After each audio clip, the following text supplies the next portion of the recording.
meus irmãos. Tudo bem com vocês? Que a paz do nosso Mestre Jesus esteja com todos nós neste momento. Falaremos hoje sobre a fé religiosa, condição da fé inabalável.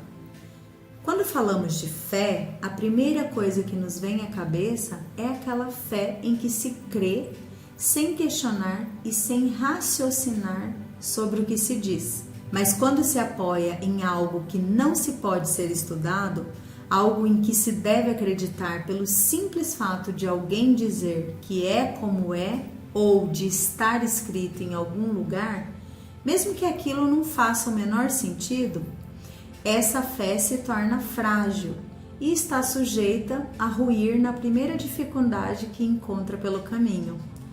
O Espiritismo, por sua vez, nos convida ao estudo e ao raciocínio, ou seja, uma fé raciocinada, como disse nosso irmão Kardec. Espíritas, amai-vos e instruí-vos. E quando realmente nos dedicamos a este conceito de corpo e alma, a nossa fé ela se torna inabalável, pois passamos a entender que nada é ao acaso e que estamos e estaremos sempre amparados e que tudo que nos acontece é por amor ao nosso sistema. Quando falamos sobre esta fé inabalável, nos vem ao estudo a parábola da figueira seca. Vocês estão lembrados dela?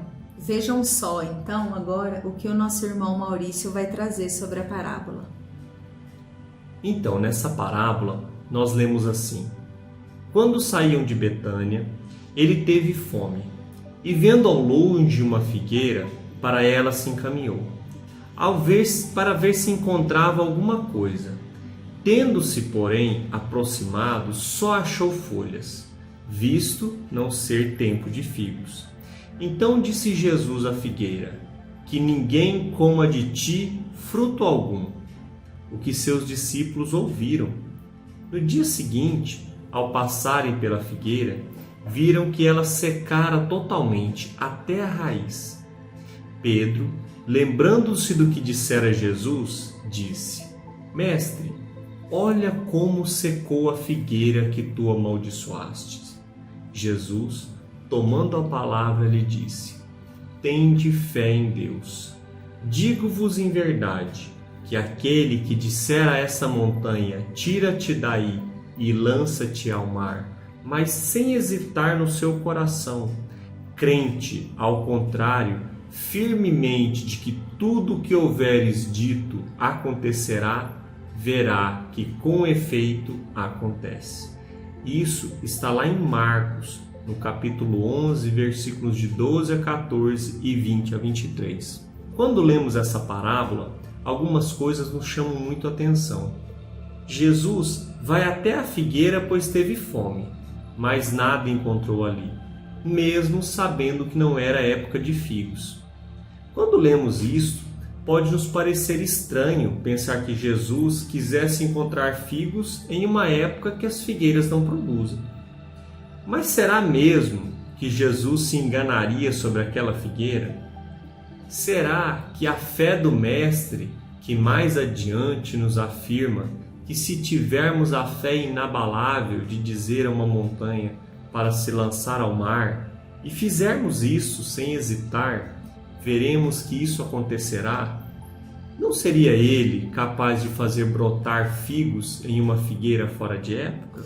Interessante essa parte, esses questionamentos que você trouxe, porque toda vez que a grande maioria das pessoas que leem essa parábola da figueira tenta entender assim como se Jesus amaldiçoasse, né, a figueira, como se a partir daquela verbalização dele a figueira seca e fica meio sem entender.